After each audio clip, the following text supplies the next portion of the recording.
In the small, quiet village of Spring in St. Vincent and the Grenadines, 10-year-old Dizan John lived a life most would describe as challenging. The wooden house he called home was a fragile structure, passed down from his great-grandmother to his mother, Sally Ann. Dizan, a brown-skinned Garifuna boy, lived with his parents Danroy and Sally Ann, who worked tirelessly to make ends meet. Yet despite their best efforts, their financial struggles left them perpetually one step behind. Dizan often hated his circumstances. The worn-out clothes, the absence of toys, and the constant teasing from classmates about his shabby appearance weighed heavily on him. School was no haven either. Though he was bright and curious, he was bullied mercilessly. Other kids found joy in mocking his torn shoes and the plain lunches he brought to school. Friendships were a rarity, and Dizan felt like an outcast. One evening, as the family sat down for a modest dinner of cassava and salted fish, Sally Ann spoke up with a gleam in her eye. "Dizan," she said, her voice brimming with determination, "I've been thinking. What if we start selling snacks at your school? The money we make could help us buy your textbooks, uniforms, and maybe even a little extra for things we need around here." Dizan hesitated.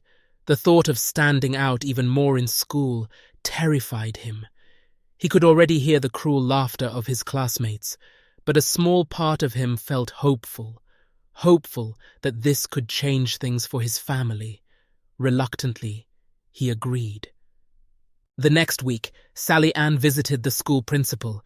She explained their situation with humility, her voice breaking at times as she described their struggles. The principal, moved by their story, granted permission for Dizan to sell snacks during lunch and recess.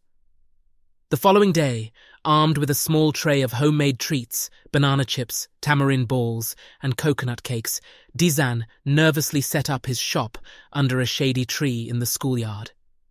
The first few hours were uneventful. A few curious kids came over to buy snacks, but the majority walked past, sneering or laughing. "Hey, look at the snack boy!" one boy shouted, followed by a chorus of giggles. Dizan kept his head down, pretending not to hear, but it wasn't easy. His heart ached when a girl in his class, known for her sharp tongue, stopped by and sneered, "Look at you. Only poor people have to beg for a sale." For a brief moment, Dizan wanted to give up. But he remembered the sparkle in his mother's eyes, and the hope this small business carried for his family. He clenched his fists, ignored the taunts, and focused on his goal. Days turned into weeks, and slowly Dizan's business began to grow. Some students, drawn by the delicious aroma of his snacks, became regular customers. Teachers, too, started buying from him, praising the homemade quality of his treats. Over time, something remarkable happened. Dizan's determination and resilience began to inspire respect. The same kids who once mocked him started to admire his work ethic. One day, a boy who used to tease him shyly asked, "Can I help you carry your tray to the schoolyard?" By the end of the school year, Dizan's snacks had become a staple at lunchtime. He was no longer just the snack boy. He was a young entrepreneur. Years passed, and Dizan's entrepreneurial spirit only grew stronger. By the time he was a teenager, he had saved enough money to buy a second-hand camera. He taught himself photography, capturing the beauty of St. Vincent, the golden beaches, lush forests, and vibrant festivals. His talent quickly gained recognition, and he began booking small events like weddings and community celebrations. But Dizan's ambitions didn't stop there. He had always loved cooking, a skill he had learned from his mother, who made magic out of simple ingredients. Inspired by his childhood snack business, he enrolled in culinary training, honing his craft with the same dedication that had seen him through those tough schoolyard days. At 25, Dizan's hard work paid off in ways he could never have imagined. He was now an accomplished chef and part-time photographer, working in prestigious kitchens across Canada and the United Kingdom. His dishes, infused with the vibrant flavors of his Garifuna heritage, earned him international acclaim. Back home in St. Vincent, Dizan's success was nothing short of a miracle. He used his earnings to buy his parents a spacious house in a well-to-do village. The once impoverished family now lived comfortably, with Danroy and Sally-Ann beaming with pride as they watched their son thrive. One evening, as they sat on the porch of their new home, Dizan looked out at the horizon, his heart full. He thought about the wooden house in spring, the bullying, the girl who had mocked him, and the snack tray that had started it all. "Mom," he said, his voice tinged with emotion, "I used to hate our lives back then, but now I realize it made me who I am.